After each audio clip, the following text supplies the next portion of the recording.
અમારા ખોજા TV radio અને એરવેસના માનવંતા સાંભળનારાઓ, અહીં રેયુનિયન ટાપુ ઉપર પ્રગટ થતાં લે જોર્નાલ de Lille અને લે કોતિદિયન બંને વર્તમાન પત્રો લઈને હું તમારી સામે હાજર થયો છું અને અમુક નવીનો ગુજરાતીમાં આપી અને આજનું રિવ્યુ ધ પ્રેસ આપણે પૂરું કરશું. યુક્રેન દેશથી આ આંતરરાષ્ટ્રીય સમાચારોને શરૂ કરીએ. યુક્રેનનું પાટનગર કિયેવ ડરે છે કે રશિયા દેશ ઉપર ચડાઈ કરે નહીં. દેશના અધિકારોએ પોકાર્યું હતું કે રશિયા સાથેના અથડામણનો જોખમ બાકી છે, જ્યારે કે હજારોની સંખ્યામાં લોકો પ્રખ્યાત જગ્યા મેદાનમાં એકઠા થયા હતા અને તેમની એક્યતા, તેમનું સંગઠન બતાવી રહ્યા હતા. જંગનો ડર વધતો જઈ રહ્યો છે અને પરિસ્થિતિ ભડકો લઈ આવે એવી દેખાય છે કે જે એક અઠવાડિયા અગાઉ એવી ન હતી. સિચ્યુએશન એક્સપ્લોઝિવ એવું મિનિસ્ટર des Affaires étrangères વિદેશી પ્રધાન યુક્રેનના જાહેર કર્યું હતું. રશિયાના પ્રમુખ વ્લાદિમીર પુતિનના સિપાહીઓ યુક્રેન ઉપર ચડાઈ કરવા હર વખત તૈયાર છે અને વ્લાદિમીર પુતિનનો ધ્યેય ક્રિમે નથી બલકે યુક્રેન છે. તેમના ગાંડપણ, કલ્પના, ગેલછાઈ વિચારો, ઇમેજિનેશન માનિયાકની અંદર એમ છે કે યુક્રેન રશિયાની ગોદમાં આવી જાય. છતાં રશિયા ત્યાંથી જવાબ આપી રહ્યો છે કે અમે આંતરરાષ્ટ્રીય બધા કરારોને માન આપશું અને લશ્કરની હદને પણ કે જે યુક્રેનના સરહદી પ્રદેશોમાં રહેવી જોઈએ. ફિરોઝી રંગના ખુલ્લા ચોખ્ખા આકાશ હેઠળ મેદાનના સ્થળે 5,000 યુક્રેનવાસીઓ ભેગા થયા હતા, જ્યારે કે દોનેત્સ્ક કરીને એક શહેરમાં 4,000 લોકો કાત્મિલ પેર્સોન રશિયાના ગીત ગાતા જમા થયા હતા અને રશિયાના વાવટાઓ ફરકાવી રહ્યા હતા. વિક્ટોર યાનુકોવિચ પદભ્રષ્ટ થયેલા પ્રમુખ કે જે અત્યારે રશિયા ખાતે જીવી રહ્યા છે તે પાછા આવી જાય એવી ફરિયાદો કરતા હતા, કેમ કે તે દોનેટ્સ્ક કાંઠાનો દીકરો છે.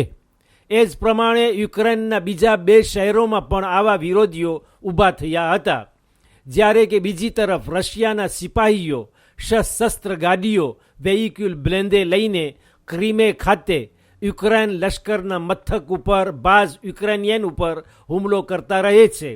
અમુક દરિયાઈ વહાણોનો નાવીર યુક્રેનિયનો કબજો કર્યો છે. લોહી વેડફાય નહીં તે માટે યુક્રેનના સૈનિકો બંદૂક અને હથિયાર ચલાવતા નથી.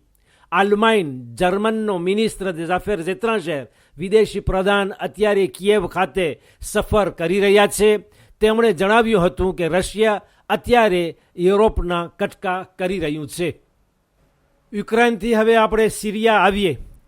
સપ્ટેમ્બર 2013 ગયા વર્ષે સપ્ટેમ્બર 2013માં તુર્કીનું રાજ્ય કસબ નામના સ્થળે જે તુર્કી અને સિરિયા વચ્ચેની સરહદ ઉપર આવ્યું છે, ત્યાં સિરિયાનું એક હેલિકોપ્ટર પછાડી પાડ્યું હતું અને અત્યારે સિરિયાનું એક ફૌજી લશ્કરી વિમાન ઉપર તુર્કીનું રાજ્ય હુમલો કરી ફૂંકી મારી જમીન ભેગું કરી દીધું છે, કેમ કે તે તુર્કી દેશના આસમાન નીચે ઉડી રહ્યું હતું એમ તુર્કીનું કહેવું છે, જ્યારે કે તે સિરિયાનું વિમાન તુર્કીથી આવતા બળવાખોરોનો પીછો કરી રહ્યું હતું. પ્લેન ચલાવનાર પિલોટ વિમાનમાંથી ઠેક મારી કૂદીને પોતાની જાન બચાવી શક્યો. કસબ ફ્રોન્ટિયર સરહદ ઉપર આવેલા આ સ્થળે બળવાખોરો અને સિરિયાની સરકારી દળો વચ્ચે બહુ જ મારામારી થતી રહે છે. તુર્કીનું કહેવું છે કે આ વિમાન તેમની જમીન ઉપર ઉડી રહ્યું હતું એટલે તેના ઉપર આંટવામાં આવ્યું હતું, જ્યારે કે સિરિયા તેનાથી વિરોધ દાવો કરી રહ્યો છે કે વિમાન સિરિયાની જમીન ઉપર હતું, તુર્કીના હવાઈ જહાજમાં પ્રવેશ્યું ન હતું. સિરિયાએ આ તુર્કી તરફની ઘટનાને એક આક્રમણ હોવાનું જણાવ્યું હતું અને વિરોધીઓને તુર્કીની સરકાર ટેકો આપી રહ્યો હોય એવું ચોખ્ખું અનુમાન થાય છે. હવે આફ્રિકાના મોટા ખંડ કોન્ટિના આફ્રિકાની અંદર આવીએ. નિજેરિયાનું સૌથી મોટું શહેર લગોસ, તેની નજીક આવેલું ગામ ઇબાદાનમાં એક મકાનની અંદર ઘણા મુર્દાઓના મૃતદેહો કે જે સડવાની હાલત પર હતા, ઘણા હાડકાઓ અને માથાની ખોપડીઓ જોવામાં આવી. ઉપરાંત અમુક માણસો કે જે અનાજ અને ખોરાકના અભાવે મુર્દાના હાડકા જેવા સુકાયેલા ત્યાં જીવી રહ્યા હતા, તેમના ઉપર નજર પડી. ઘણી વખત અમુક માણસોને ઉઠાવી લઈ જવામાં આવે છે, તેમના ઉપર ઘણો જુલ્મ અને ક્રૂરતા કરવામાં આવે છે અથવા તેમની જાનની હત્યા થાય છે કાળા જાદુ વાસ્તે માજીનવાર કરવા માટે. આ શોધ જે ઈબાદાન ગામની એક મકાનમાં થઈ તે બહુ જ બિહામણી અને દુઃખદાયક હતી.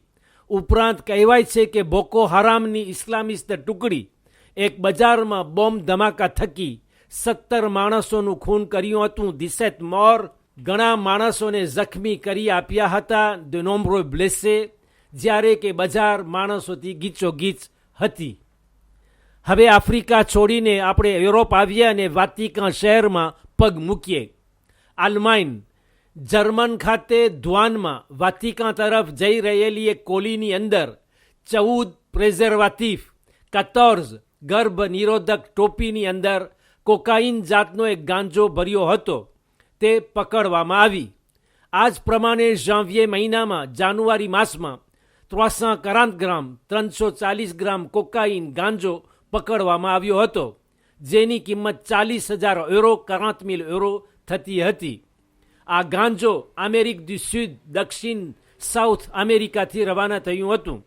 પ્રવાહી રૂપમાં, સુફોર્મ લિક્વિડ, પાણીના રૂપમાં આ પ્રિઝર્વેટિવ આ ગર્ભ નિરોધક ટોપીમાં રેડવામાં આવ્યું હતું અને એક પકિયાની અંદર બંધ કરી વાતિકન તરફ સફર કરી રહ્યો હતો.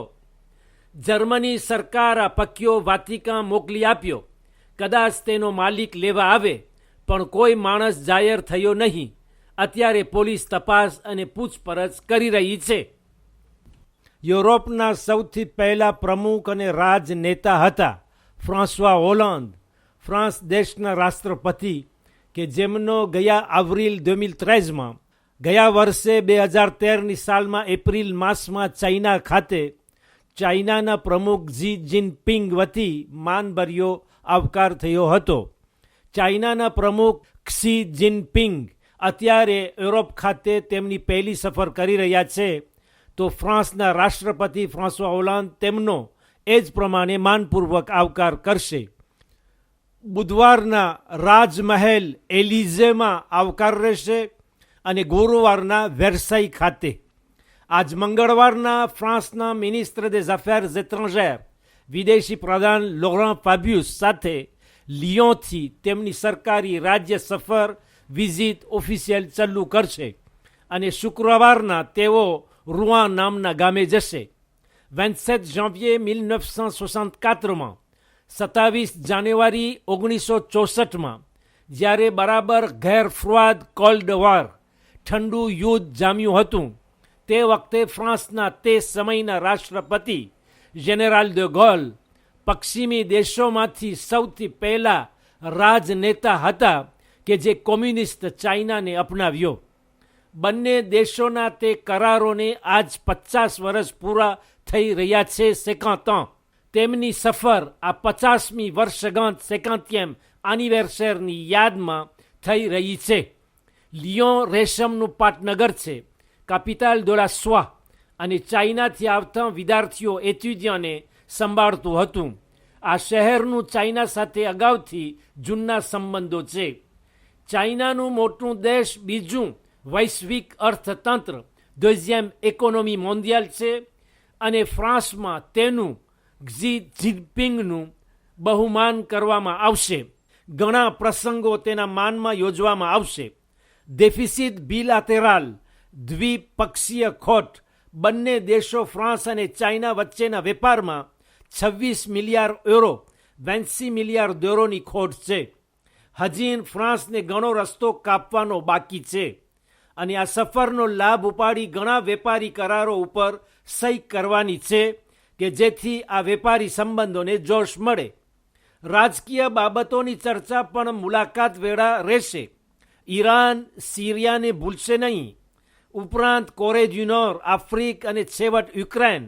જો કે જ્યારે ONUની યુનોની સલામતી સમિતિ કોન્સાઈ de sécurité ક્રીમેની સ્વતંત્રતા ઇન્ડિપેન્ડન્સ વાસ્તે ભેગી થઈ હતી ત્યારે વોટ આપવામાં ચાઇના ગેરહાજર રહ્યું હતું. જ્યારે કે ક્રીમેની સ્વતંત્રતા ઇન્ડિપેન્ડન્સ વિરુદ્ધ બધાએ એકમત થઈને વાંધો ઉઠાવ્યો હતો અને રશિયા તરફથી આવેલું વેતોને રોકી આપ્યું હતું. બસ સાઉથ આફ્રિકના છેવટના સમાચાર ઉપર આજનું રિવ્યુ ધ પ્રેસ આપણે ખત્મ કરશું. આફ્રિકના મોટા ખંડનું આ એક બીજું દેશ છે સાઉથ આફ્રિક, જ્યાં અવારનવાર ચલ્લુ માટે અથડામણો થતી રહે છે. આજકાલ તેના નવીન ઓછા રહ્યા હતા. બાંગી પાટનગરમાં હથિયારથી સજ્જ થયેલી બે ટુકડીઓ વચ્ચે અથડામણો થતાં 4 માણસો માર્યા ગયા. 4 મોર, જેમાંથી 2 મુસલમાનો હતા, 2 મ્યુઝુલમાન. કહે છે કે ફ્રેન્ચ લશ્કર અને આફ્રિકાનું લશ્કર બંને ત્યાં હતા, તેમને પણ છોડ્યા નહીં અને સેત બ્લેસે 7 માણસો જખમી થયા હતા. મુસલમાનો અને ખ્રિસ્તીઓ વચ્ચે સાઉથ આફ્રિકના ઘણી જગ્યામાં અથડામણો થતા રહે છે. લોકો હથિયારો લઈને આવે છે. ઝપાઝપી, મારામારી અને હિંસા ત્યાં ઘર કરીને બેઠી છે. બસ અમારા ખોજા ટીવી રેડિયો અને એરવેસના માનવંતા સાંભળનારાઓ, દુનિયાભરમાં દરેક જગ્યાએ હિંસા અને અન્યાય, બેઇન્સાફી ખતમ થાય અને ઇમામે જમાના અજ્જલલ્લાહુ તાલા ફરજહુ શરીફ કે જેમને અલ્લાહ જલ્દી ઝહૂર ફરમાવે અને તેમના લશ્કર અને મદદગારોમાં આપણને સામેલ કરે, આવીને આ દુનિયામાં આ જગત પટ ઉપર ન્યાય અને અદાલતભર્યું રાજ્ય સ્થાપે, એ દુઆની સાથ હું તમને છોડું છું. ઇન્શાઅલ્લાહ કાલે બુધવારના ફરી આ જ ટાઈમ અને કાર્યક્રમમાં મળીએ. ત્યાં સુધી ખુદા હાફિઝ અને વાલેકુમ સલામ વરહમતુલ્લાહી વબરકાતુહ.